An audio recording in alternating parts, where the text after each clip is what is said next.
Hello, my name is Evie and welcome back to Overwatch Everyday. This is a series where I play 1 to 5 ranked games each day, explaining my thought process that gets me up to champ on all roles throughout the video. In today's video, it was the first one streamed live on both Twitch and YouTube, so I was able to respond to questions in chat as we went on a dominant win streak, playing a variety of heroes, starting with Ana, talking about patience, distance management, and then fragging out with the headshot perk. Later, we were able to squeeze in some Mizuki and Wuyang, then ending with an amazing game on Juno where we maximize our healing and find the best positions to turn around some severely disadvantaged fights. But with that out of the way, let's get into the video. Okay, locking into this game a little bit here on Route 66, we have a Winston, Vendetta. There's going to be a lot of things that can be pretty good here. Ana is going to be kind of a shoe-in for maps like Route 66. Due to the longer range and the high grounds that you're able to play around, it will enable us to be a lot safer from flankers and have a lot more time to react, forcing them to walk through some open space to give us time to react and plan how we're going to take the fight against them. So heroes that are going to be a little bit squishier and like to favor range a bit more are going to be better on maps like these. And with our Winston as well, I think that might be a pretty good thing to play for. Other heroes that might be pretty good here, Zenyatta could be viable, Kiriko's always good, Illari, Wuyang. But I think I'm going to try to be leaning into this Ana here. See if they have an Ashe. So I'm thinking that I just want to be playing on this low ground. While high ground's going to be nice to take a little bit later, I don't think that I necessarily want to be rushing towards it, since playing on this low ground will allow me to look for some nades, and as soon as the stamina shield goes down, I might be looking for a nade on corner. Finding onto the Domina, but a little bit out of sync with our team, which is going to be okay. Our Detta goes in, so we want to be putting ourselves in a position to actually just sort of like carry it. With the Domina especially, she's going to be a very sort of cooldown dependent hero. So every time that her shield is off cooldown and ready to sort of zone us out, we want to be playing a little bit safer. Since once her shield goes up, it's going to be hard for us to do anything. But as soon as that shield is down, which is about now, we can be getting super active, and now we can see since our Domina's shield went down, we're going to be able to use both of our abilities to just immediately blow her up and win this first sort of chokehold. With their Cassie, I hear their Cassie on right, and it's going to be really important to sort of like enable our team to clean that up, since that could be a very big issue later. I have my Nano Boost coming up pretty soon here, as well as I just got my perk, which will enable my Nano Boost a little bit further. Domina shield comes out, but because there is a little gap between the panels, I'm able to slip a nade in there, and we will be finding that kill. Rez comes out onto Domina, but I don't think that they're going to be able to touch. Lifeweaver looks for an early or a late contest, and we can take them down. So now I just want to be playing aggressive. They don't have one of their healers. So I want to be putting myself in a spot that would actually enable my team to be aggressive how they want to. But unfortunately, since their Dominant shield is up and their Ashe is peeking the spot that we would need to rotate, I'm not able to enable my Detta to sort of fight up there. But we have our Nano pretty soon, so I'm not too concerned. Probably next Winston jump is when I'll want to be ready to Nano. I get dynamited, so I'm just going to be chilling. Our Winston goes in. I want to be swinging when I'm safe to do so. And even with our Winston going low, it's fine to not force any sort of like early walk. Since their cast is on that right side, it's better for us to sort of keep ourselves alive and chill until we have the opportunity to actually like heal people later. Since if we try to force things a bit too much on this role, it's going to make it way harder for us to actually like get our value or get the most value we can over time. We like staying alive, and especially just on supports and flex supports especially, just staying alive is going to generally increase the value that you can be getting in most of your games. It looks like their Cassie pulled their Noon. Our Winston goes in. They do have their Primal Rage, so I'm just going to be looking to zone out their Domina, and we are able to find that kill with their Ashe on right side, and I hear their Cassie walking up. Really wanted to try to heal my my Ashe there, but unfortunately I'll be a little bit late to do so. But we are still able to win that fight through an amazing dive with our Winston. Our Emery and our Ashe are coming back, so it's just going to be a support and our tank right now. I want to be trying to farm my nano and my headshot perk the best that I can, since if I'm able to get into a decent spot here with this headshot perk, it would be really, really nice for us. Bob comes out early for their team, which is going to be amazing for us. It'll mean that we don't have to deal with that a little bit later, as well as Valkyrie getting used. And we are able to get our headshot perk. Now we are a lethal threat anywhere that we actually want to stand, or we can be a lethal threat if we hit our shots, though I'm not sure. It looks like we are able to find the pick onto the Mercy, though, just sort of through mechanics, but it'll just make us a lot more present on the map. Because I'm not able to heal in there, I'm going to be looking for nano on my Winston just to sort of enable that fight inside of that Mizuki ult, since that's going to be the only real support I'm able to give them, as both of my abilities are going to be eaten up by the Mizuki ult, as well as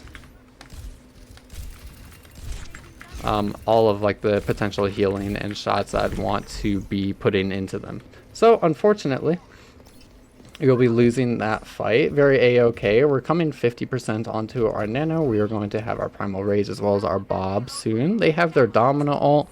I think it's just their domino ult. They're pretty close to their high noon, but it's going to be probably a little bit late, just a bit.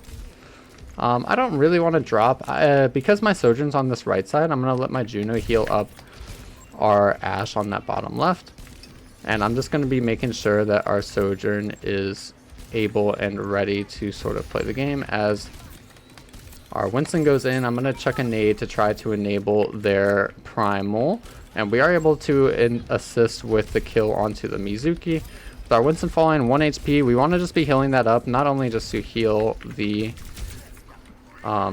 our tank so we can extend the fight further, but we also want to build up our nano boost. Now, thinking about this next fight here, I'm actually going to be taking this left side. Maybe, actually no, I'm going to be playing bridge just to make sure that I'm able to keep some support onto my Ashe. Ideally, that top left area over there, though, would be an amazing position for us to actually see everyone that we would need to see. And I think that I'm going to be nanoing our Winston in here. Our Bob goes in very shortly after, so I'm throwing a nade trying to support my Winston. Dominus shield comes out, so I just want to chill. We don't need to necessarily force anything right now. We're in a winning position. Our tank is in a good spot and healthy. We have a Bob looking at the cart, and the cart is going to be able to use all of those resources to just slowly roll into the checkpoint. And we're going to be in a very, very good spot going into third point. Since nobody's on the cart, I'm just going to back up and grab it myself. No glory in losing the game. Even if we win every fight, but we're not pushing the cart, it means that we're just going to lose the game.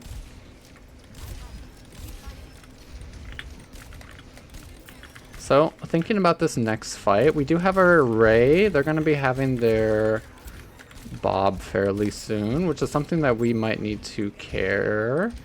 Unfortunately, I was not able to care my Ashe there, but as our Winston gets low, we can just pop our nade onto them and then back up slowly as their Zarya walks forward. With their Zarya, it's going to make our CD usage a little bit harder, and we might be using our CDs a bit more defensively, since it will be less consistent to actually have a reliable anti-nade on the people, since they'll be able to be cleansed with bubble. With our Ray coming out, it's time for us to swing. They're going to be matching with their Mizuki ult and their high noon. Unfortunately, I'm not able to help by sleeping the high noon at all. But Chain comes out onto me, and I will be going down very quickly. I wanted to try to take that left side to see if we would be enabling our team to step further later in the fight, but as we backed up main, it would have been better for me to just posture towards main instead of taking that a little bit more aggressive position. I just didn't think that we would end up being so passive, but that's my fault for not sort of checking our position as the ults were traded and the fight was going on. But thinking about this next fight here, we have our nano boost, we have our primal rage. I think that maybe nano onto our soldier, if we get visor, could be pretty good. Especially since our soldier is going to be the one on the point. I want to make sure that nobody is actually able to force our soldier off the point. Looking for a nade onto our Winston's hit. Our Juno goes low HP. Our soldier is still fighting on the cart. And maybe we don't even need it. And we will be full capping this Route 66 point. Awesome. I think overall pretty good round.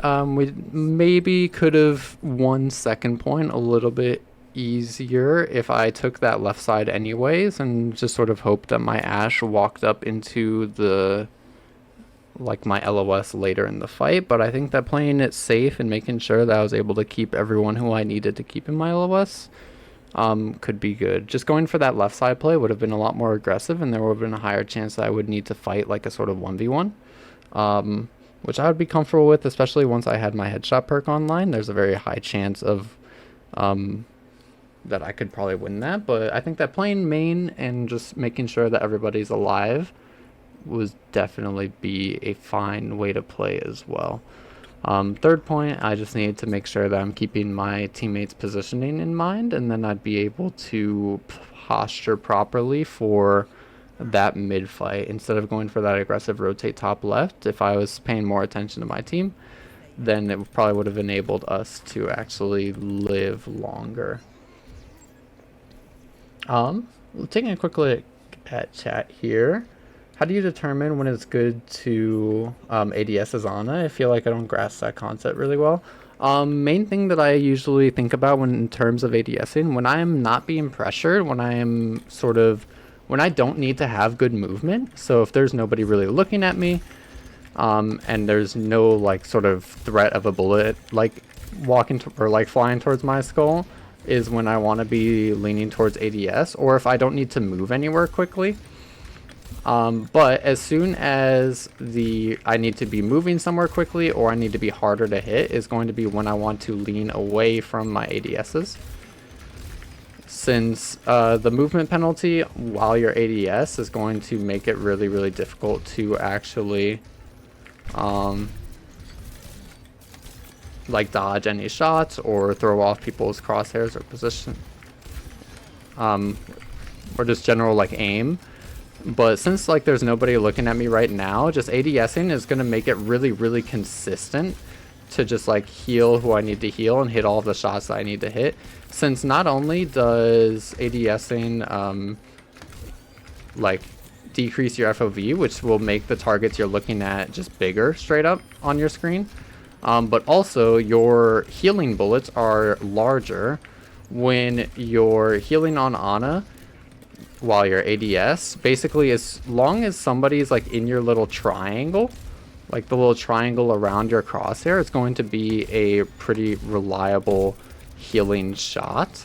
While when you're not ADS, when you're actually just trying to unscoped and just shoot your gun without looking through your scope, it's going to just be one straight projectile that's a lot harder to hit and just generally slower. Wondering if my Winston wants nano here. I'm going to be postured for it. I'm just going to lean back a little bit now as I see their team sort of walking up. I'm a little bit nervous about an early nano here, and I'd prefer to use it a bit more reactively. But we find a nice nade onto their Cassidy as we're expecting their backline to walk up. And now that we see their Zarya on the left side, their Cassidy on that bottom Rama, look for a cheeky sleep onto the Cassidy since there's no real dive targets that are able to threaten us right now.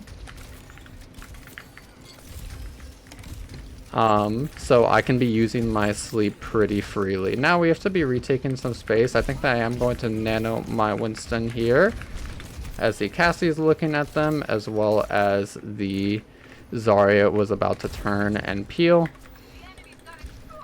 Unfortunately, I back up a little bit too far there. I definitely could have played closer on the central high ground, and it would have enabled me to keep my Sojourn alive, as well as heal up my Winston a little bit earlier. But I just backed up to try and make sure that I could keep my overclocking Sojourn in my line of sight so I could react properly to what they do, but I ended up backing up a bit too far, I think. My Winston goes fairly low. They do have their Primal Rage though, but unfortunately we will be going down before are able to really find any huge frags. Zarya slowly cleaning up our Ashe.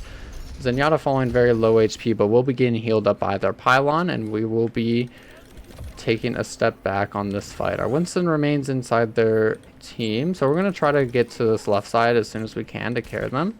Unfortunately, we'll be going down. I'm wondering if it's going to be worth it to touch. I think it might be, especially since they don't have... Oh, no, never mind. It's no longer worth it. Since they don't have that much actual raw healing, there was going to be a fairly high chance that if we hit like a good nade, or if we hit a like a good like combo onto their squishy, we could turn the fight into our favor very quickly just due to their team composition. But unfortunately our Hanzo would go down before we got the chance to do so. So we're just going to play on second point, very a-okay. Thinking about this next fight, we almost have our nano boost and we just got our headshot perk, which will enable us quite a bit. Our Hanzo falls low HP and our Winston goes in. I need to be carrying my Winston a bit here. It's just going to be kind of difficult with how their hit scans are positioned. As our Zarya walks up, I really need to be backing up a bit more. Our Hanzo goes down and Alara uses their ult. Unfortunately, I was not able to get into LOS for my Winston. If we had our overclock there, I probably would have nanoed. Oh, just barely wasn't able to live. Definitely a-okay. Going into this next fight here, if we're able to get a good recontest here, I might just be able to nano my Sojourn with a nano overclock, which is usually going to be a very, very strong combination. Or I can nano my Winston to try and sit on the point a little bit longer. As we need to walk out here, I'm going to be nanoing my Sojourn, sleeping the Bob, and then trying to kill this Illari if I can, but unfortunately I will not be able to really get a huge play off, but we are able to find a nice shot onto their Illari to take them out, and we will no longer have an enemy contesting the point, which will enable us to do a lot more. I'm going to be leaning towards the point though, just in case one of them wants to be looking for a C9. That would be really, really bad for us. Low-key end of the world. So I'm making sure that that won't be the case, but our positioning is going to be a lot harder because of that. As I hear the Zarya walking up that left side, I'm going to the right since I want the maximum amount of distance, so I can stay outside of the Zarya's effective range. A huge jump will let our Winston dodge that Graviton Surge. Cassie will walk up onto us, but we are able to find a nice headshot and nade to win that 1v1 really quickly. Zenyatta goes 1 HP from our Primal Rage. We're able to find some frags or some taps onto their Zarya. I'm nanoing our Winston to actually clean them up. Ashe is going to be the last hero to touch, and we will be winning this game. I think definitely a very solid game. We were able to support our team the best that we could. I think that my nade usage could have been a little bit better, and I could have been using nades less offensively and more so to keep my team alive. But I think that we did a good enough job with our healing. 16,000 healing in 15 minutes will be above 10,000 per 10. We are also able to find quite a bit of damage, especially once we got our headshot perks online. We found a lot of value through that. It feels like a pretty good mechanical day for me. So maybe we'll be able to lean into that a little bit more. But that will be a very good start to our session today for support. I'm just so impressed by the knowledge. It makes me feel like you can do it too. You can do it too. While I have been playing this game for a very long time, a lot of my sort of experience has just been completely like self-taught.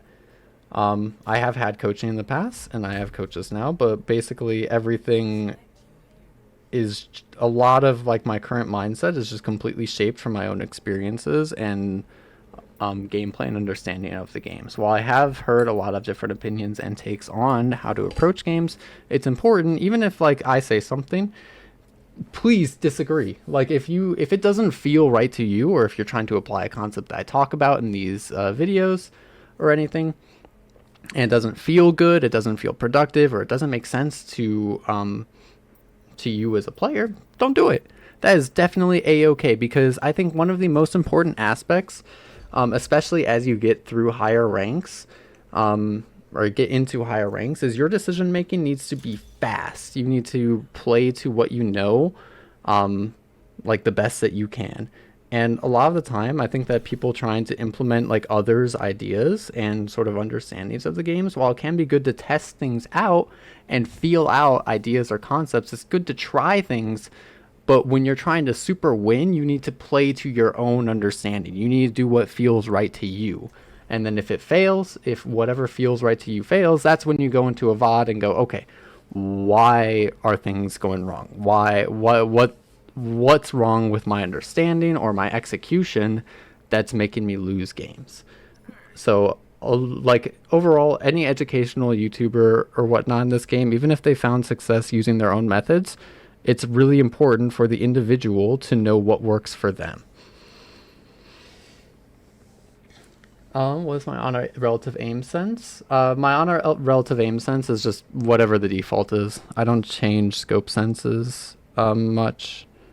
Though I do want to try it. I like the 1-to-1 for Widow when I tried it before. I don't... My other support didn't pick. I'm going to be leaning to Wuyang here. The idea behind the Wuyang is because we're going to have an on-run, I should be able to give our on-run a sort of healing orb, as well as I'll be able to pump in a lot of damage, which will enable our... Zarya, hopefully, but me and our other support are late, so our Zarya is going to have to give some space early. So I'm just going to be trying to spam out the best that I can. With their Reinhardt on main, I'm going to try to take down that low HP target as our Zarya gets pretty low. Bastion's Bastion's very low in our space as well. I just want to be spamming out whoever I can. Our on-run's going to be finding the kill onto the Widowmaker. Our Kiriko's going to go fairly low, so now it's just going to be back to spamming. With their Widowmaker down, it means that I'm free to position kind of wherever I want. So I'm going to be taking this high ground, as it's going to give me very good sight lines onto the spaces that I would want if the enemy team were to walk out, as well as if their Widowmaker would come back. It would allow me to be able to chuck orbs at her from around the corner, rather than actually having to fight it head on, which is what the Widowmaker would want. And so this position would utilize my kit a lot more by being able to do this. Since making sure that you're playing towards your effective range and your sort of effective sight lines as heroes is going to be really, really important. If you want to be closer range, then you want to be playing like sort of in those closed spaces, those enclosed rooms, to enable your kit the best that you can. And as Wuyang, because I don't necessarily need to be full peeking them, I can just be sitting up there. Their Widowmaker literally couldn't do anything to me, but I was able to sort of like chuck my orbs into them as much as I wanted. And we will be taking down that Widow. Bastion coming out, so I want to be making... Oh! That, I did not realize that I was caught on that little corner wall.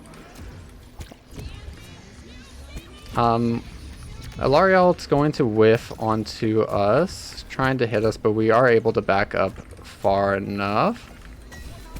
Gonna be waving to make sure that my Kiriko is living here, and as their Widowmaker pops their sights, it's gonna make it kind of hard for us. I'm gonna be popping bubble on myself just because I'm low HP.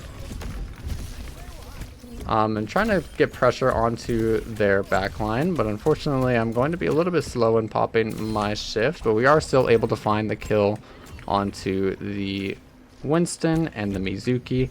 Main thing that I really want to just be considering is sort of where their Widowmaker is, where their Winston is, and trying to find my position that neither of them are a huge threat to me, so that I'm able to pump in as much damage as I can, I'm able to pump in as much healing as I can, and just making sure that I'm utilizing my kit to the best of my abilities. Since their Widowmaker is down, it allows me to peek a lot more into the open, which will increase my shot hit rate, because now I can actually see who I'm shooting at, but I would want to just like not peek. I would want to just throw my orbs around the corner for the most part, if their Widowmaker was still alive, because that would be a very favorable thing for them to be able to sort of see like a lock eyes long range fight. As our Zarya goes low, I'm going to be chucking a wave towards them and then just sort of spamming out this bubble the best that I can. I'm playing around this fire truck to make it so their Widowmaker is not able to see me. So I'm going to continue spamming out their team as much as possible. Their Widowmaker does go down, I see in the kill feed. So that means that I can position a little bit more freely. And I'm able to walk towards this main area as there's not going to be a huge threat over here. Widowmaker is coming back fairly soon though, so I need to be careful about that. And their Genji is going to be able to catch us out, so I think that the better play for me in that last fight would have been to posture and position towards the stairs rather than the mini room, which would have forced the Widowmaker to swing a lot further into our team's space to find any LOS on me, as well as I would have been safer from the Genji and had better sight lines on the point. I think me going into that little mini room there was a mistake. But the general idea of the open space on the map being free, since their Widowmaker and their Genji were dead, and I wanted to posture away from the point to make sure that I'm safer, I think is a good idea to play for. I just executed it wrong by going to the wrong spot.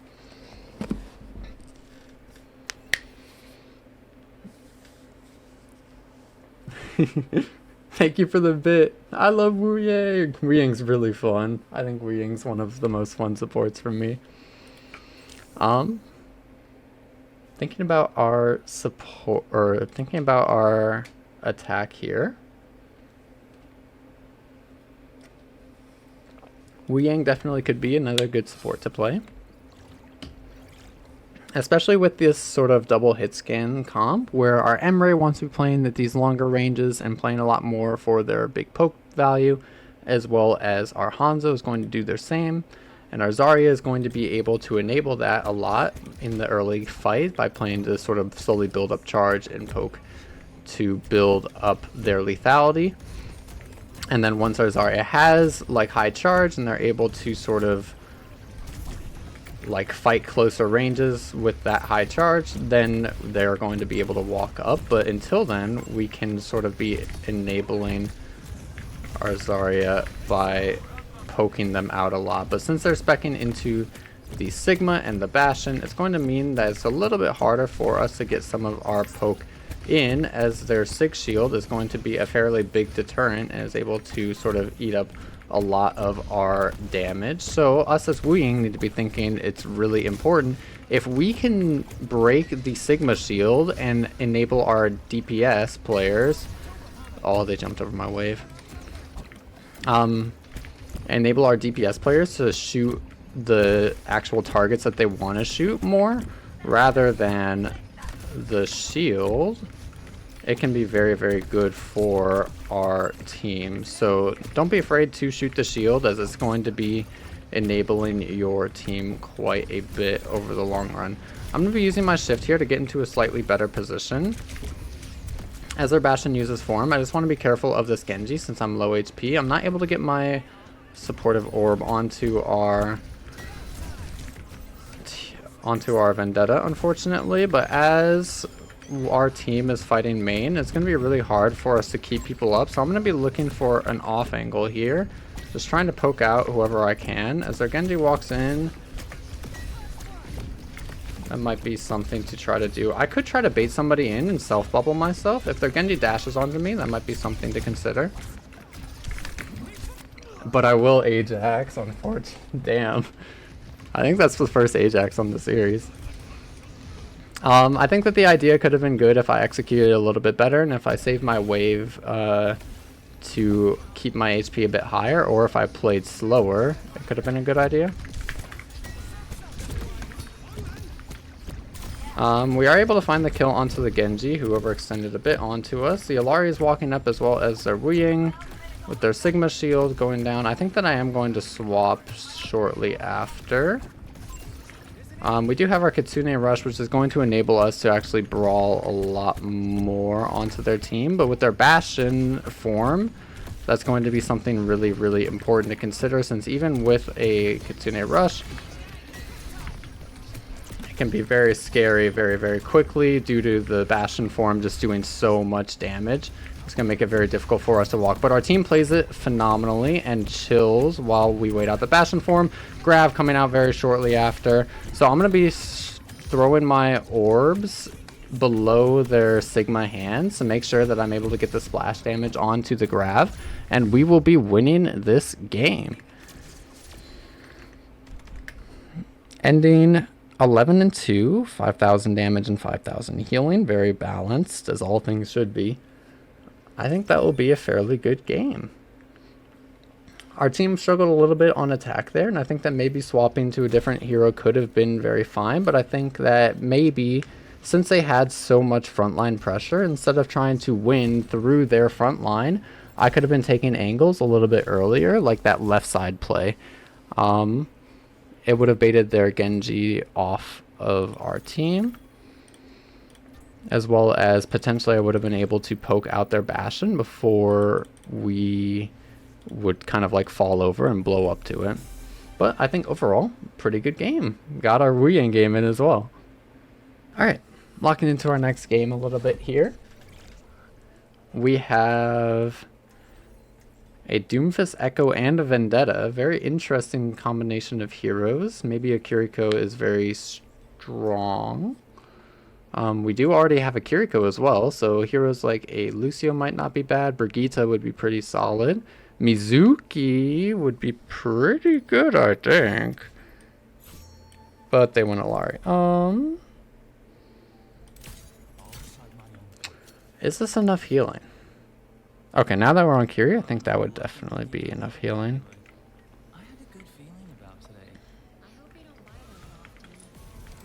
Let me familiarize myself with the kit a little bit here, since in previous videos I've struggled with the controls of Mizuki somewhat. I think that I understand the concept fairly well, but sometimes I'm still trying to like pack my teammates with my E and not hitting my shift.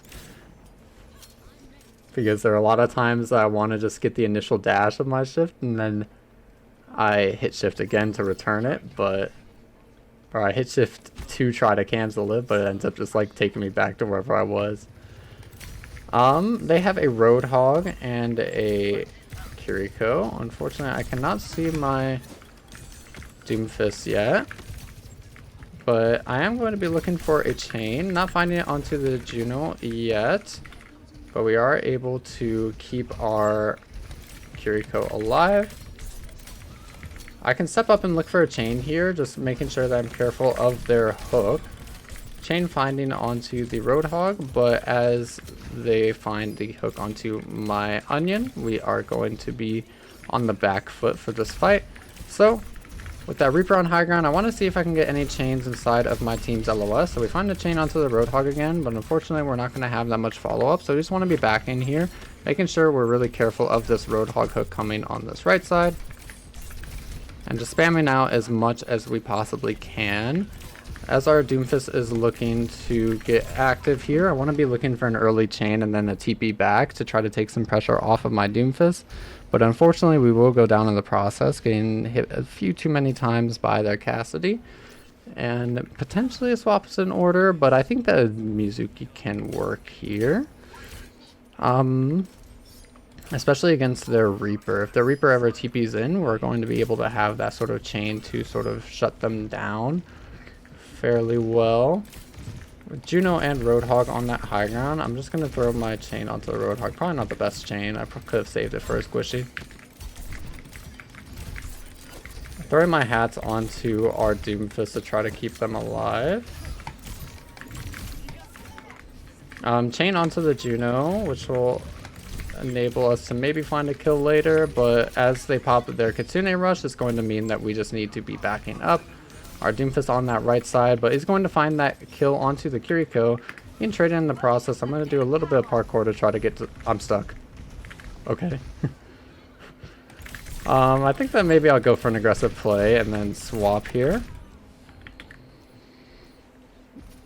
Oh. Wait, this could actually help quite a bit. I'll stick Mizuki for a little bit longer, and if this is going wrong, then I might be swapping to a Lucio, perhaps. Lucio will enable us to play a bit more through our lanes and enable our Echo a bit more. Missing my chain, unfortunately, but as their Roadhog is backing up, I think that I'm going to be matching their Ray with my Mizuki ult to make sure that they're not able to pump in any healing through into their Ray, and they would be forced to walk into my effective range as well as my teammates, with our Doomfist and our Echo just being very, very safe and chill in there.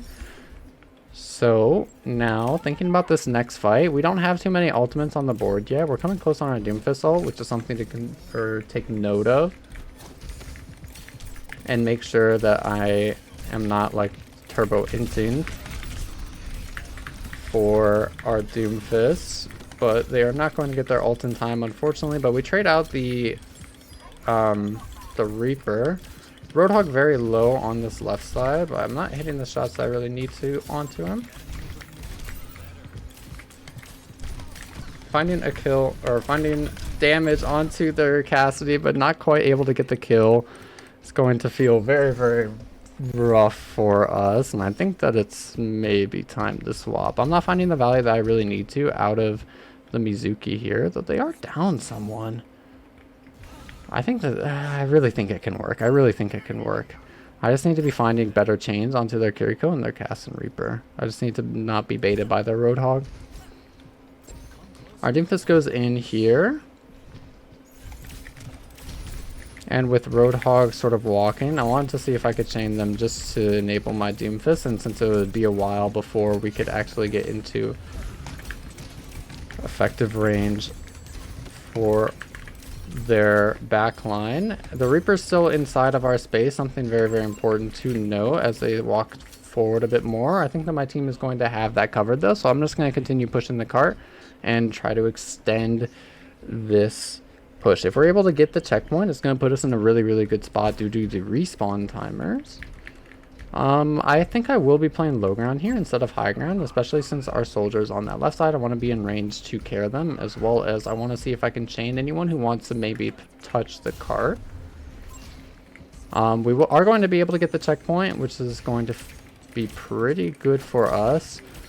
Our Cassidy goes down fairly early, but our Doomfist is going to react to the whole hog with their own ult, and we have our Mizuki coming up fairly soon here. I just want to continue to be pushing the cart best I can. Reaper has no fade. I think fairly important to note.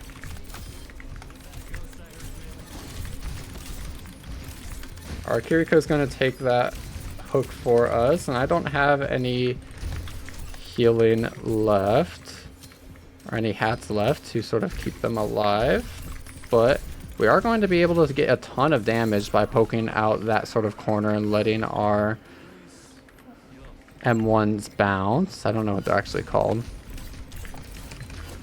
But I think that we're going to be taking this next area with our Mizuki ult, cutting off the healing from their supports and forcing them to play into the closer range. But they're going to match with their Kitsune Rush and their Death Blossom, which will make it so that our team will mostly go down. It's just our Doomfist left finding the kill onto the Reaper. 1v1 against the Cassidy. If we're able to find the lead here, it would be amazing, but I think that it will be rather difficult for our Doomfist to do so, and they will be going down shortly afterwards.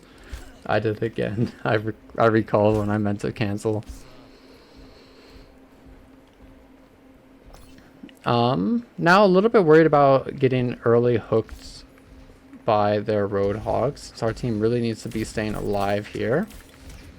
Waiting for our Doomfist to come back into the fight. Our Doomfist now is returning, and their Roadhog is on that right side. I want to make sure that I'm not getting hooked.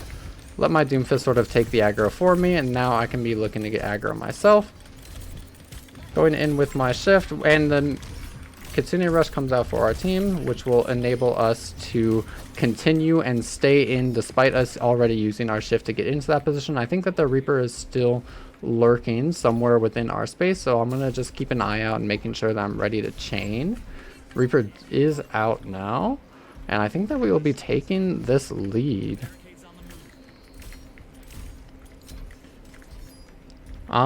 Thinking about this next sort of fight, now that we have the lead, we're a lot less pressured to go for any sort of like big plays. Our Doomfist finds an amazing kill onto the Kiriko, putting us up 2 in this fight. Roadhog is just chilling on that right side. So we just want to continue to be spamming them out the best that we can.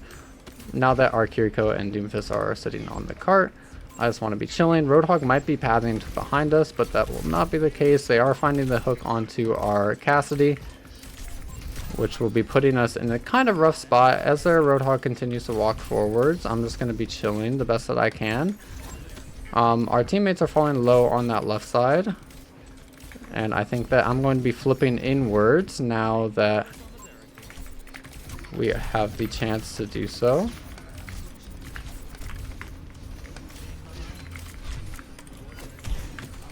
No. Trying to throw a hat back at my teammate, even though they're all full HP, because eventually, when the hat returns to us, it does heal us as well.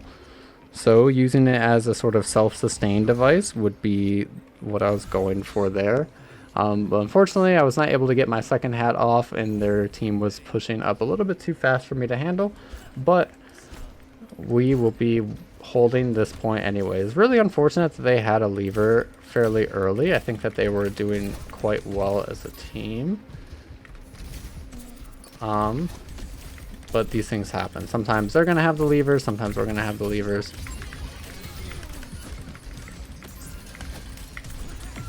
I'm going to be using this to try and enable my Roadhog to stabilize, because they're using, the enemy team was using their whole hog to try and, was that cleanse me? I don't know. As they were using their whole hog, Mizuki ult is going to be a fairly good counter to whole hog, especially because it's just going to eat all of the damage. There's no limit on how much damage it actually can absorb. So putting your Mizuki ult down for the enemy team's whole hog is going to be a very, very strong ultimate counter for these sort of matchups. But we will be winning this game. Kind of an unfortunate one for the enemy team. Having that lever early as they were playing well and sort of at a big advantage. But these things happen. Sometimes it's going to be us on the other end. But a win's a win.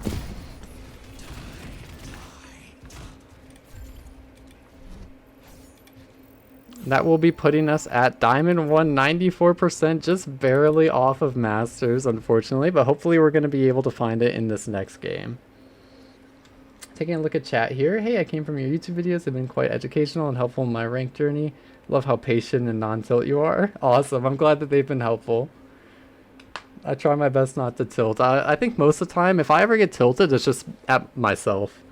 Like, I'm very, like, individual or improvement focused. So if I'm performing below my expectations, I get tilted at myself. I think that's the main, like, thing. But I try to keep it to a minimum, and if I'm ever feeling like I'm getting to that point, then I usually try to take a step away and like go watch a show or something.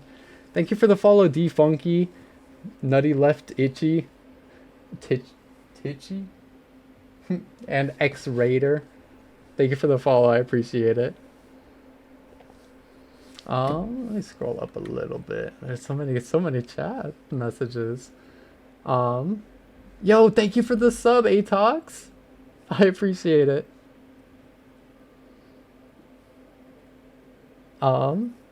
Congrats for the great content. I've just recently discovered my only comment is that you rotate heroes too much. My available playtime only allows me to one trick. Yes. The next Theory Thursday video will actually be me going in depth about how to shape hero pools. In which what I do on these videos, or when I do in these videos, and I'm trying to like rotate through a lot of different heroes, and I'm trying to squeeze in sort of like what ideas or heroes can be played in certain positions.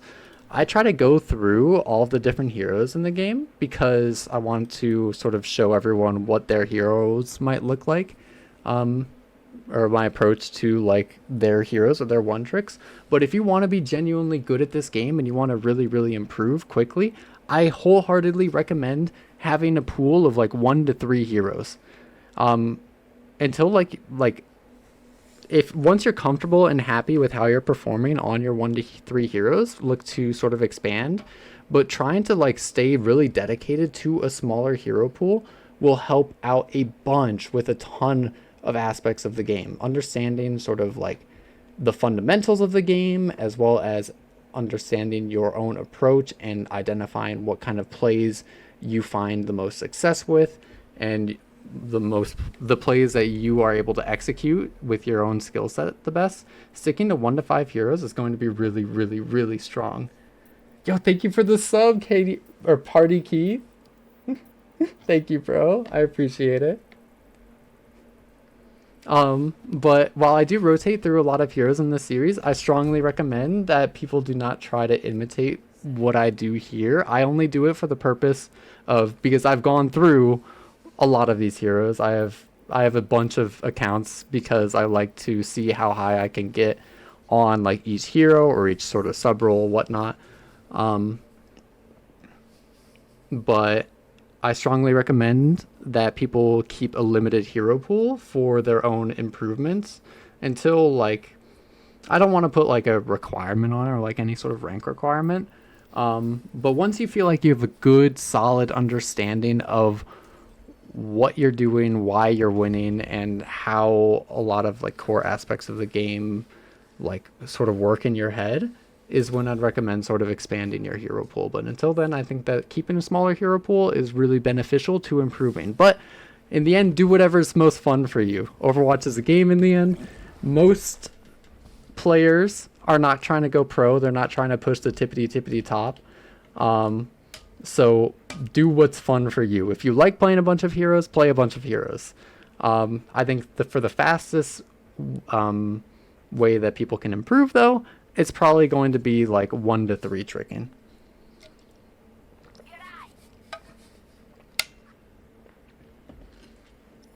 I have a diagnosed hyperflex condition. I'm working on staying in one role, thinking closer to narrowing down to 3 heroes. Awesome.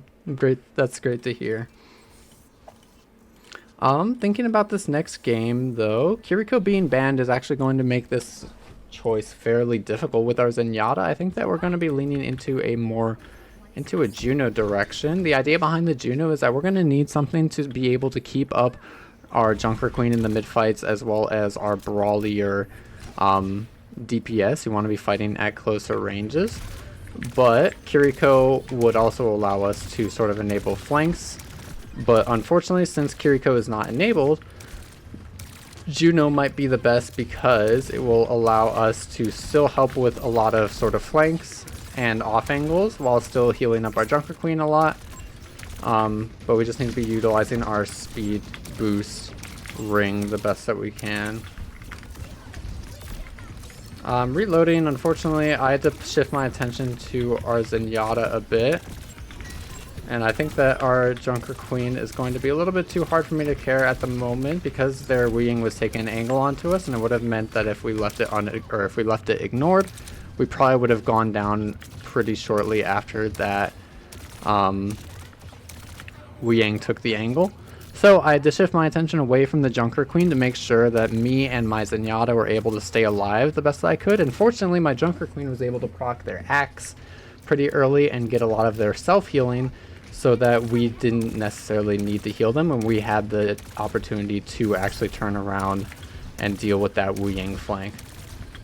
Because self-preservation on support is going to be a very, very, very important thing to like really nail down. Sometimes a lot of common support issues is that they'll sort of sacrifice their own life for their teammates too often, when it really should be that you're trying to keep yourself alive and trying to stay as active as you can in the fights, as safely as you can, and not just try to like int for like a little bit of extra healing. Because if you're able to stay alive, you'll have those chances where sometimes people that you thought might die weren't actually going to die, and you could have lived to heal and find a lot more value as the fight would go on. So we just really want to be making sure that a lot of our teammates are safe and ready to fight when the time comes. The Sierra ult comes out, but is not going to find anyone but our Zenyatta, and we're going to cap this point.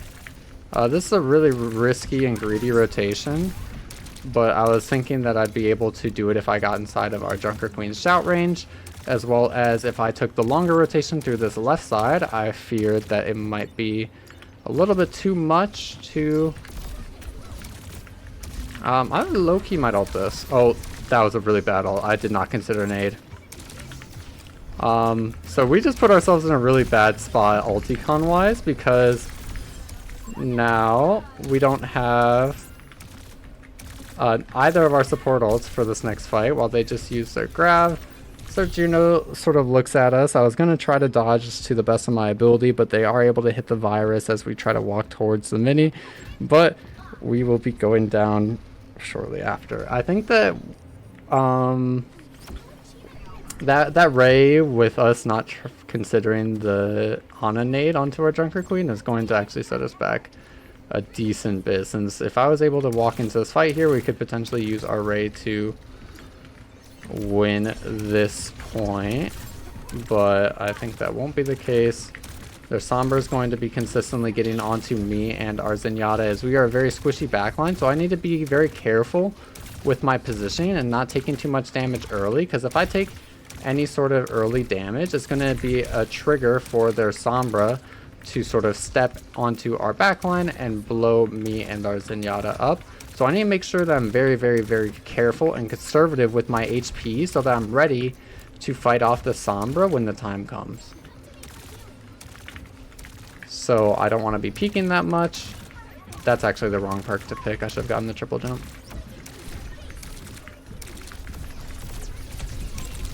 So with that Sombra on that left side, I'm going to be trying to enable my Zarya to just sort of poke and live the best that I can, but it's going to be really difficult to be opening these fights, especially as they sort of speed boost onto us and find some high charge Zarya damage into our face. It's going to be really hard to be living that. But as we swap to Ana, it's going to enable us to be a little bit safer. If we get a touch here, we might be able to win this point, but unfortunately that will not be the case. So Reaper Fade gets forced. We know the Sombra is still behind us, so we see them fighting our Tracer. Our Tracer is able to hit a very nice clip onto the Sombra to take them out. And I think with our next Ray usage, did they swap to Winston? They swapped to Winston. That's awesome for us, actually. This is a pretty big team fight that's happening here. I might actually just pop my Ray to see if we can blow them up. EMP coming out onto our Ray, but we are going to be able to take down that Sombra fairly shortly after. I think that Ray might have been another bad play because that fight wasn't on the point and their team comp has a lot more mobility than ours. So it's not going to result in exactly like a fight win or any point percentage. Oh, and they're on his headshot perk now. That's really hard for us.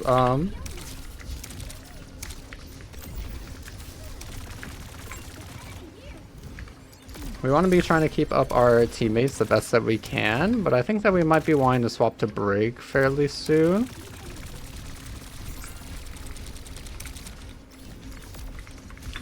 With our Ana going down, it's going to mean we are our only healer, so I'm going to be throwing Ring on main. They use their Nano Boost onto their Winston, so I just want to be backing up as there's going to be a very big threat onto us. Not able to quite find their Sombra, but we are going to put ourselves in a position where we can get onto the point. Our Ana is going to be attempted spawn camp by the Sombra, but they are able to get into our LOS early enough, and this is a hard game. I think that maybe I can be putting a little bit more attention towards actually actively fighting out the Sombra more. But our Ana will be going down pretty shortly here. And the Winston will be falling very low HP. Our Reaper goes down, so it's just going to be our Zarya, Tracer, and us on the point. So big missiles come out. We are able to find a good bit of damage. I think that they do have the Primal Rage. Otherwise, I might even Juno Ray there. Nade coming out to keep us alive, and we are going to find some nice tracking onto the Sombra to take them down. And I think that here with their Primal Rage on board. I want to be trying to bait them in and use my Ray a little bit later. They also have their EMP, so maybe it's useful. Maybe it's a play to